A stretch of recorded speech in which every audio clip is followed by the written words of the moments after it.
Slow Tour. Io sono in Veneto, a Valdobbiadene.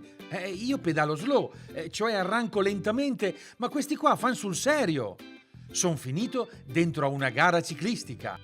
Alla fine, al traguardo, sotto alla statua in piazza, c'è una medaglia anche per me. Ho vinto! Che gara è? Cosa stanno facendo? È un gran fondo, 120 km. 120 km hanno fatto? Anche in salita? Ma da dove vengono? 18 nazioni. Loro sono una squadra ciclistica. Sì. Da dove venite? Pescara. Da Pescara fino a Valdobbiadene per una corsa ciclistica? Sì, soprattutto 530 km all'andata e 530 al ritorno. Andare in bicicletta su questi colli qui è particolare? Ma forse il richiamo del Prosecco? Ah, certo, le colline di Valdobbiadene sono la patria del Prosecco. Mi hanno detto che c'è una osteria senza l'oste. Sì, praticamente si mangia, non c'è nessuno che ti serve, è tutto fai da te, diciamo. È E poi bellissimo. insomma, se ti è piaciuto molto, lasci molto, ti è piaciuto poco, lasci poco. Lasci il giusto, secondo me è la cosa Lasci il migliore. giusto. Va bene, allora se mi consentite vado. Ciao, prego. Complimenti. Ciao. Ho capito, in questa puntata tu sei in Veneto a mangiare e a bere e invece io sono dall'altra parte del mondo. Come si diverte lui! Ma che bello volare! Yuhu! Io per Slow Tour sono arrivata sulle rive del lago Atitlán, qui in Guatemala, con vista su ben 3 vulcani, di cui 2 ancora attivi. Pochi minuti fa, infatti, ho sentito addirittura una scossa di terremoto e uno dei 2 crateri ha un pennacchio di fumo.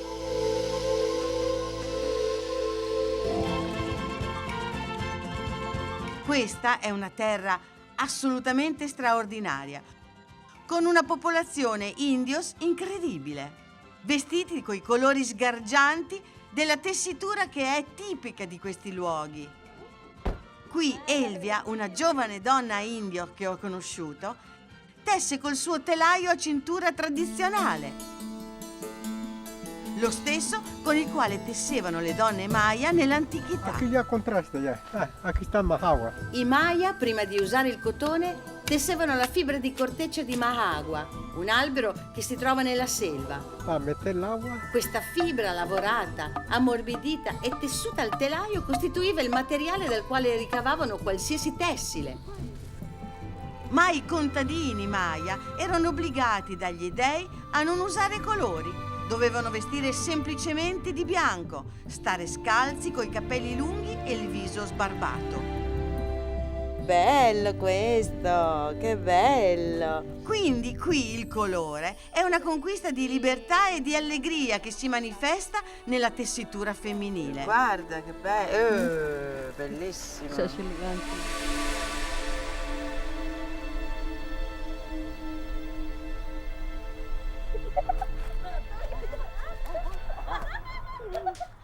Slow Tour è anche raccontare le capacità artigianali di ogni popolazione. Bien, allora tu va e fa esto e poi apri.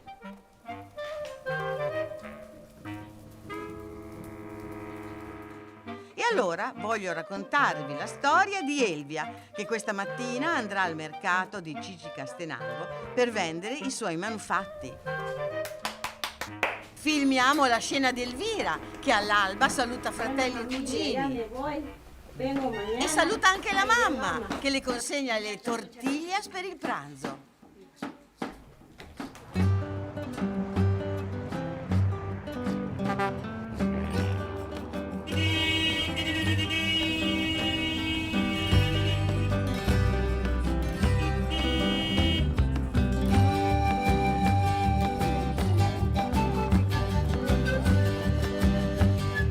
La cittadina di Cicicastenango è già in piena attività.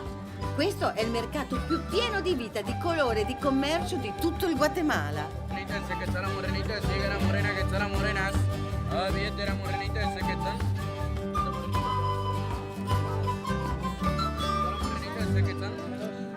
Elvia inizia la vendita delle sue stoffe e al mercato mercato ci sono anche io come turista, già alle prese con le compere. Guarda che bello anche questi qua. 125. Tutte queste cose fatte a mano, incredibile. Muy bonito. Gracias, gracias. Non so se ho fatto bene, però tutto un lavoro di donne pazzesco, veramente incredibile. Huipil, no? Si chiama. È la camicia delle donne, guarda che bello. Quanto viene esto? 300? E quanto esto? Questo cuesta 350. 350. Chi hace? Nosotros hacemos, nosotros fabricamos. Dice loro fanno e fabbricano. E saranno le donne nei villaggi che tessono questa cosa, cuciono questa cosa. Mire los quetzales que tiene unos animales aquí adentro, mire. Questo è il sol, un pavone. Aquí representa también un eclipse. Un eclisse questo? Ma dai. Sì, ma che grande fatica e abilità a ricamare tutti questi simboli antichi, ognuno dei quali ha un significato preciso. Aquí representa los volcanes, todo esto aquí. Esto de los volcanes. Sí, las montañas aquí en Chichicastenango alrededor. I colori e i simboli sono un trionfo qui a Cicicastenango, valgono il viaggio. Prendono Che bella anche questa. Queste sono fatte a mano. 150. Questo sono fine il trabajo. È uguale il trabajo. È bello questo. Che lavoro. Mamma mia, ma con le mani siete bravi, eh? Con este manino. Oh mamma! Ma la domenica non è solo giorno di mercato qui a Cicicastenango, è anche il giorno della processione dei santi. La gente di Cicicastenango ogni domenica organizza una grande festa allestendo le statue dei santi con ogni sorta di decorazione. Basta che sia colorata.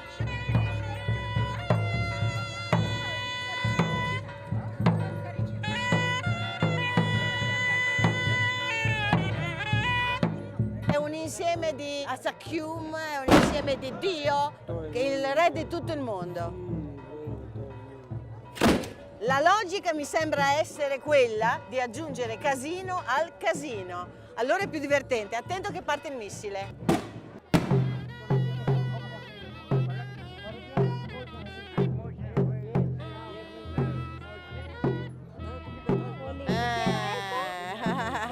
Bello questo. Sì. Allora, come si pone? Come?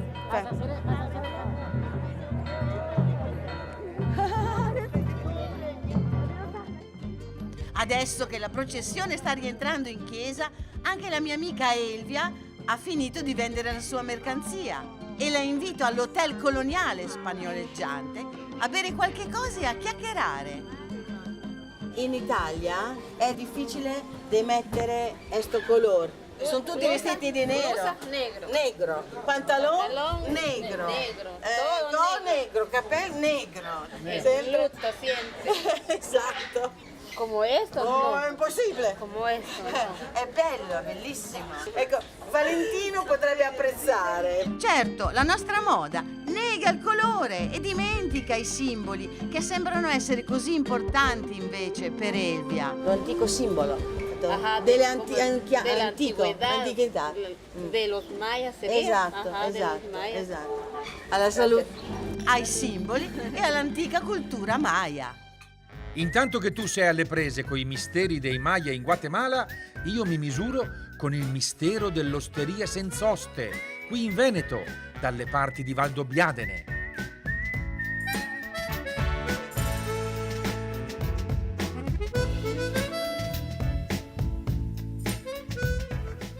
Non riprendere il nome della strada, perché mi hanno detto che il padrone dell'Osteria Senz'Oste non ha piacere che ci venga troppa gente, vuole una cosa, quindi il passaparola è un conto, ma fa troppa pubblicità no, dovrebbe essere qua.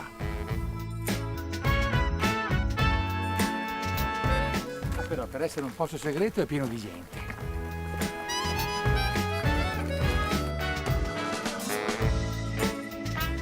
Eccola l'Osteria Senz'Oste, dove appunto non c'è nessuno. L'oste coi clienti e i clienti fra loro comunicano soltanto con dei bigliettini.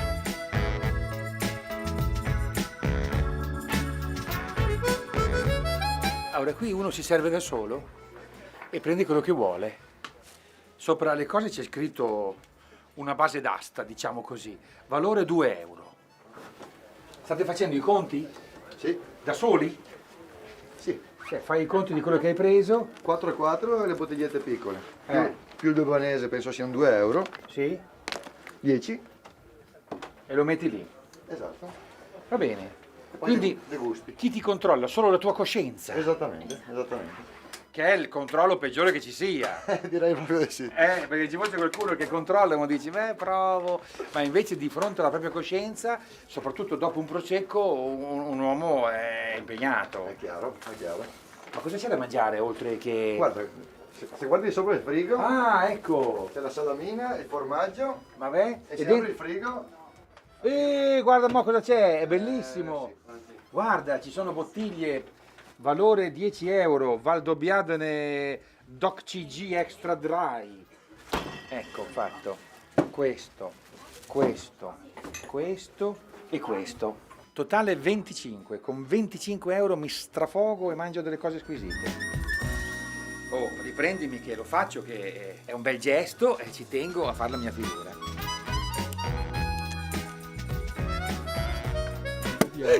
Bravo, così non si fa, mi raccomando. Come si deve fare? Perché altrimenti attento agli occhi o attento alla gente. Vabbè, no, ma io ho sparato in aria, per cui...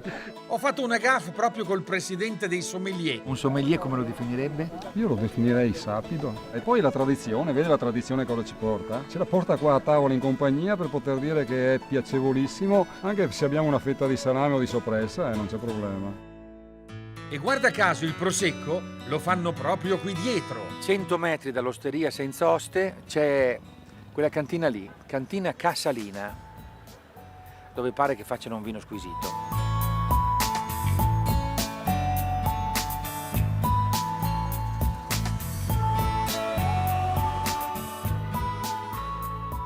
Dice che questo tempietto è dedicato a Paris Hilton, la famosa come possiamo dire, ereditiera della personaggio vita. del jet set. Sì. E cosa ha fatto? Lei era testimonial di un prosecco venduto in lattina.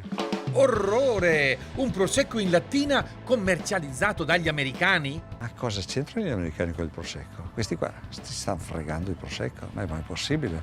Il prosecco è qualcosa che appartiene a noi, non appartiene agli americani. E poi non appartiene alla lattina. Lo shock ha risvegliato l'orgoglio dei produttori che, secondo il signor Bortolin, si sarebbero decisi finalmente a tutelare il loro prezioso prodotto legato a un vitigno, a un territorio e a un preciso disciplinare. E così qui abbiamo adesso il tempietto a Santa Paris Hilton. Mi dica davvero, ma questo vino cosa tira su dal territorio? Perché è così legato al territorio? Si capisce davvero la differenza tra una vite coltivata qui e una coltivata in pianura? Assolutamente sì. Il vino è più aromatico. Nella maggior parte dei vigneti lei non vede un filo d'erba. Qui invece abbiamo tanta erba, abbiamo una superficie fogliare enorme perché le foglie sono importanti, trasformano i raggi solari in forza, in sostanze di riserva per la pianta e per il frutto. Quindi sono importanti, però sono anche negative. Perché tengono l'umidità, che può causare muffe. Qui piove più che da altre parti. A Valdobbiadene abbiamo sempre più di 1000 millimetri di precipitazione nell'anno. Però quando arriva la pioggia... E le muffe come le mettiamo? Ecco, subito dopo la pioggia, qui da noi arriva sempre un bel vento che asciuga tutto rapidamente. Noi diciamo che l'umidità della pioggia da noi dura meno che la rugiada in pianura. Ho capito. Insomma, le vostre viti sarebbe come dire uno che ha i capelli lunghi e però c'ha un bel phon che li asciuga, precisamente. Per cui anche se suda non succede niente. Sì, precisamente. Ma è bella questa cosa, non lo sapevo. Vede che c'è questo, un motivo. sì, ma allora diciamo che non è tanto il terroir, come dicono i francesi, ma è il microclima della zona che è importante. Ed è questo che ci ha portato a questo prodotto particolare, eccezionale, che è il Prosecco. Che oltretutto viene prodotto con tecnologie raffinatissime. Significa che noi possiamo riscaldare la massa, la possiamo raffreddare, la possiamo agitare, possiamo far uscire i primi gas se non sono perfetti al naso e soprattutto poi possiamo bloccare la fermentazione quando il vino ha un certo residuo zuccherino. Insomma, ho capito che adesso per fare i contadini bisogna essere dei professori, bisogna essere dei super tecnici, bisogna essere... questa è pura tecnologia, sperimentazione. Ma bisogna essere un po' di fisici, un po' di chimici, un po' di tutto. Gregorio, che meraviglia! Sì, io ho il portapacchi apposta perché insomma in casi di necessità si possono portare anche dei peli. Allora grazie mille. Io vado. Arrivederci allora. Oltre che uno slow tour, sarà un tour etiricor, mi sa. Ciao.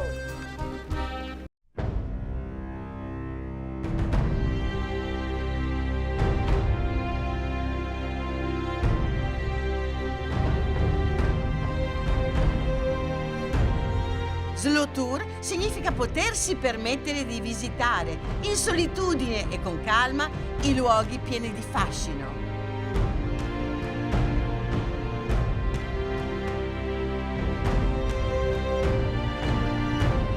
Mamma, che meraviglia!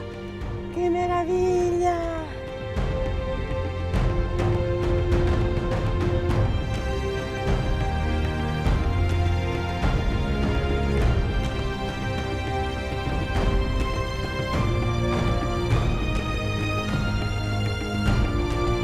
Mi sento Noè quando apre l'arca, fa uscire la colomba e gli dicono è finita, è finita, è finito. È finito il diluvio.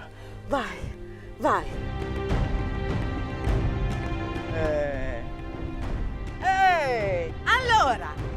Allora, io sono proprio a Tikal, il sito archeologico Maya in Guatemala.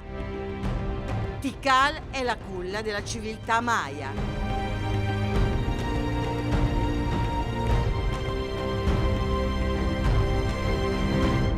Il sito di Tikal è ancora per la maggior parte coperto dalla giungla. Ci sono solo 17 chilometri quadrati che sono stati scoperti dalla giungla, che sono stati tagliati e così sono potuti apparire queste piramidi, queste grandi strutture cerimoniali. Ma la giungla copre ancora 500 chilometri quadrati di sito archeologico. Tutte queste colline che vediamo qui non sono colline, ma sono templi, case, costruzioni che rimangono coperte dalla giungla e chissà per quanto ancora. Adesso arriveremo alla piazza principale, che è la piazza che è stata appunto liberata dalla giungla e è la piazza che era la piazza principale, la piazza cerimoniale.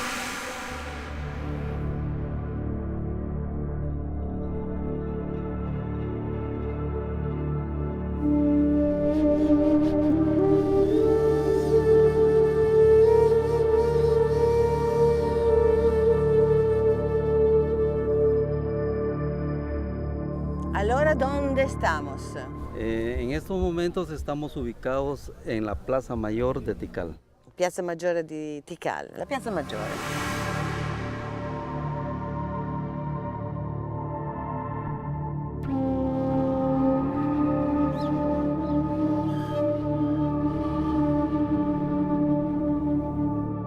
Tikal, da chi è stata fondata e quando? Fechas de fundación del 900 a.C. I Maya fondarono Tikal su questa altura attorno al 900 a.C., ma è solo attorno al secondo secolo d.C. che la città comincia a assumere le forme e dimensioni che vediamo adesso. E questo grazie al re Yaxmo-Shok. Es un ave. La derivazione di questo nome viene da Yaxmo-Shok, che appunto Mo vuole dire uccello. In breve tempo Tikal diventa una delle maggiori potenze politiche ed economiche dell'area del Petén guatemalteco, grazie anche al fatto che la popolazione era composta da 100.000 abitanti.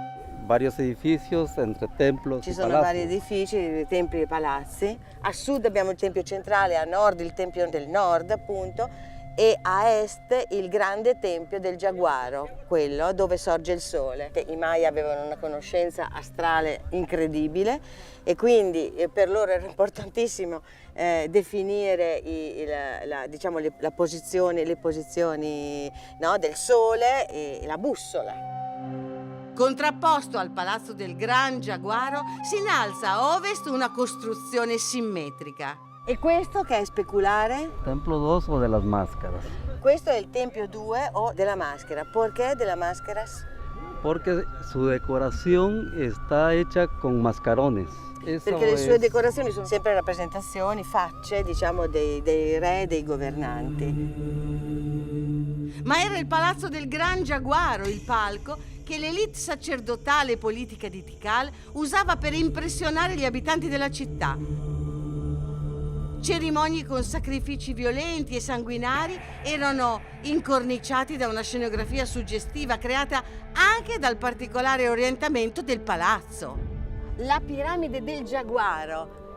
La piramide del Giaguaro è costruita guardando la piazza maggiore, ma avendo alle spalle il sorgere del sole. Come sappiamo, i Maya erano grandi conoscitori del movimento della Terra e degli astri e quindi avevano una mania, quella di definire dove sorgesse il sole nei giorni del solstizio. E al solstizio d'estate il sole, uscendo da dietro la piramide, rifletteva un'ombra sulla piazza di Tikal, l'ombra a forma di giaguaro.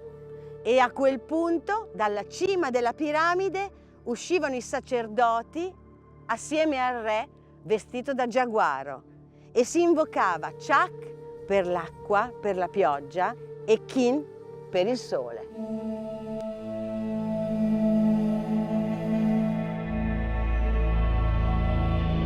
Nella città Maya, la classe dirigente fatta di sacerdoti e re si attribuiva poteri divini. Ma le cerimonie con sacrifici umani e riti violenti avevano soprattutto il potere di terrorizzare e sottomettere la popolazione costretta a versare offerte e tributi. Dopo Apocalipto di Mel Gibson è difficile non pensare a queste piramidi coperte di sangue, con le teste che scendono giù verso il popolo, con i cuori aperti e mangiati dai sacerdoti, dei poveri sacrificati. Verso il 900 d.C., dopo 1500 anni dalla nascita della città, succede qualcosa di inspiegabile. Sacerdoti e re perdono potere e ricchezza. Perché Tikal, come altri centri della civiltà Maya, decadono improvvisamente?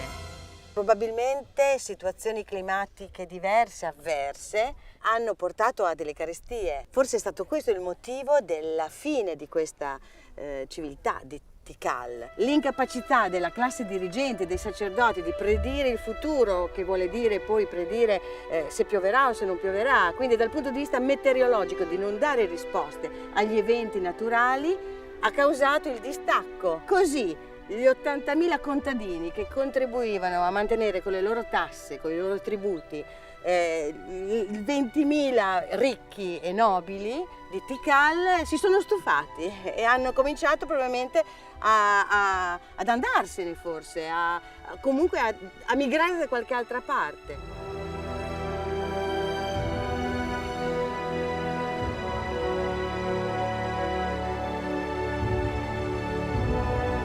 Decisero di ricominciare una nuova vita senza padroni e despoti. E questo popolo esiste, sono i Lacandoni. Oggi i Lacandoni vivono in piccoli clan dentro la foresta.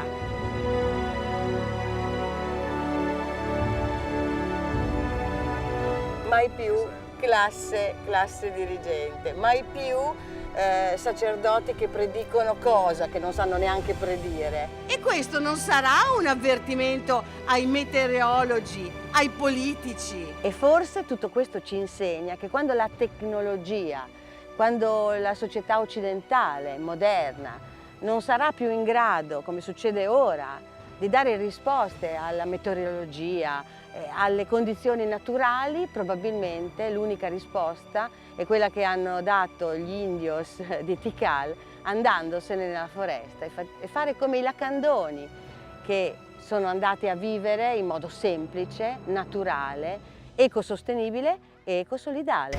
Se questa è stata la ragione della fine di Tikal, Per noi potrebbe essere oggi la fine del nostro tipo di mondo? Era questo il 2012 di cui parlava la profezia Maya? Boh?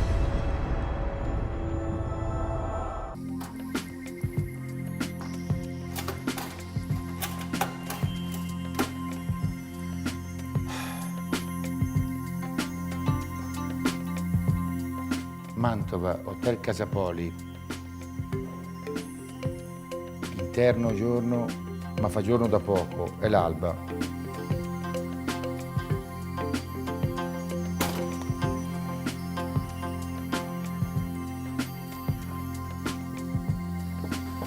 Super Pippo, per avere i superpoteri, mangiava una nocciolina. Qualche ciclista in effetti si dopa. Un cicloturista in partenza da Mantova per uno slow tour mangia un boccone di torta sbrisolona. Tipica del luogo, buonissima, ruvida magari un pochino come gli abitanti del luogo, ma alla fine tenerissimi, accoglienti, dolci.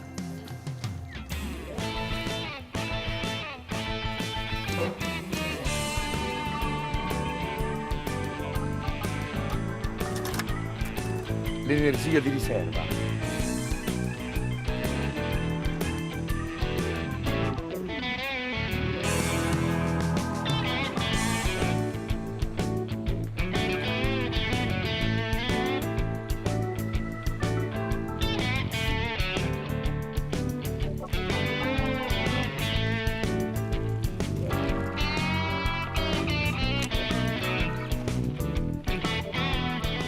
Buongiorno, buongiorno.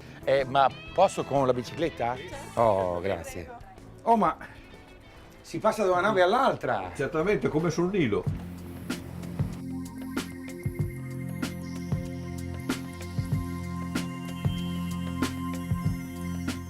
Questo che stiamo navigando è il lago di Mezzo di Mantova, uno dei 3 laghi che circondano la città di Gonzaga.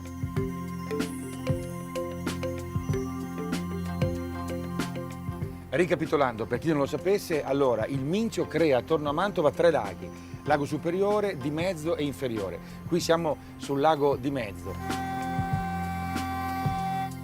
Siamo passati sotto al ponte di San Giorgio e quello è il castello di San Giorgio. Dietro al castello il Palazzo Ducale. Riesci a inquadrare là in fondo, dietro a tutta quella vegetazione che in realtà sono castagne di lago, dette trigui? Là c'è il famoso bus del gat, che tradotto letteralmente sarebbe buco del gatto. Espressione forse scurrile, ma sicuramente mitologica, nel senso che là, secondo la tradizione, si è rifugiata Manto, la figlia di Tiresia, che sempre secondo la tradizione avrebbe fondato Mantova. Giuliano, quello lì è il Porto Catena. Questo è il Porto Catena di Mantova, l'antico porto commerciale, ma ancora funzionante perché è diventato un porto turistico per gli ospiti che giungono via d'acqua nella nostra città. Adesso qui comincia la navigazione nel Mincio. Andiamo giù, verso il Po.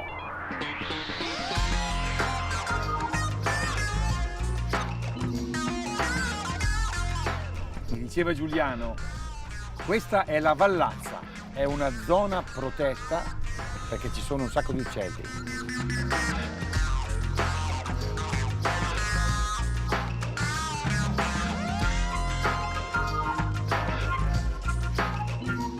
Siamo partiti da poco da Mantova e siamo già arrivati a Pietole, l'antica Andes che ha dato i natali a Publio Virgilio Marone. Virgilio, quello proprio delle Georgiche, dell'Eneide, lui. E poi mi dicevi che ha scritto anche un'ode alla zanzara. Culex, un pastore si addormenta qui sulle rive del Mincio, un serpente sta per pungerlo, una zanzara se ne accorge e a questo punto lo punge lei su un occhio in modo da svegliarlo, da dire pericolo, pericolo. Il pastore naturalmente spatacca la zanzara, però si accorge del serpente e lo uccide. Di notte la zanzara Gli apparve in sogno e si lamentò per il trattamento subito, certamente, certo. ma soprattutto si lamentò per il fatto che, non avendo avuto la degna sepoltura riservata agli eroi che morivano in battaglia o quanti davano la loro vita per salvare gli altri, ella vagava con grande dolore, con grande tribolazione nella palude stigia. E qua di palude ce n'è, che la stigia ci fa proprio un baffo. Ecco. Peccato che i discendenti della zanzara culex non lasciano in pace gli umani, ma solo in certi orari, dai. Solo in certi orari, Ma solo in sì. certi orari. Alba e Al calar tramonto. della sera, Ma sì, ma no, certo. neanche all'alba, al calar della sera. No, anche all'alba, Anche fidati, all'alba. Al Però calar- dai, quale, ma vedi, mai vedi. in navigazione? No, in navigazione mai, ma soprattutto qui sulla motonave non s'azzardano. Ah no. 10 minuti a Governolo. Giuliano, qui stiamo arrivando a Governolo. Il paesino di 2500 abitanti, qui la confluenza del fiume Mincio col Po, dove Alberto Petentino, il grande ingegnere di idraulica a Bergamasco, mise la seconda ed ultima delle dighe per governare le acque del fiume Mincio. Probabilmente il nome di governo deriva da questo. Sbarchiamo a Governolo. Ecco fatto. È sufficiente? No.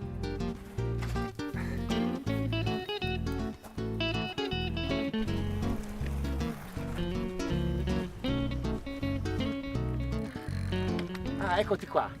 Ciao. Lei è Giulia, come Giulia Gonzaga, la dama più bella del Rinascimento. Ascolta, dove sono i monumenti idraulici? Sono lì avanti, Sì. sulla destra. Ma compagni? Certo. Vuoi venire su? Volentieri. Grazie. Andiamo.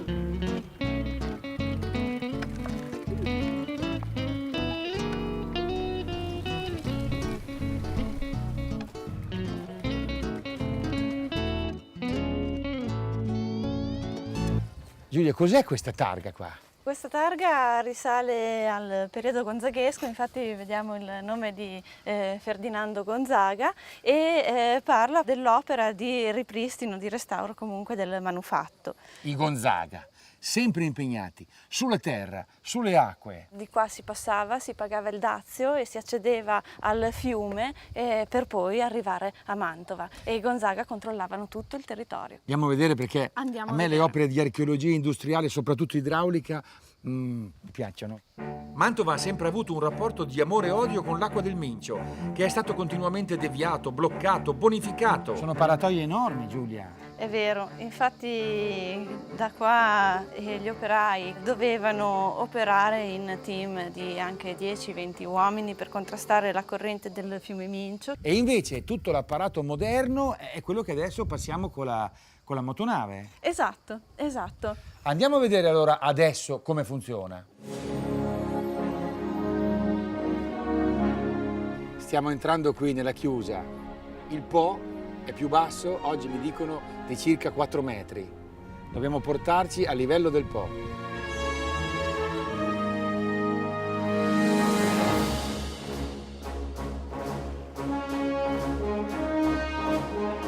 Hanno chiuso le paratoie a poppa, adesso tra un po' aprono a prua, scendiamo, ci portiamo a livello del Po e proseguiamo. Come a Panama, tale quale.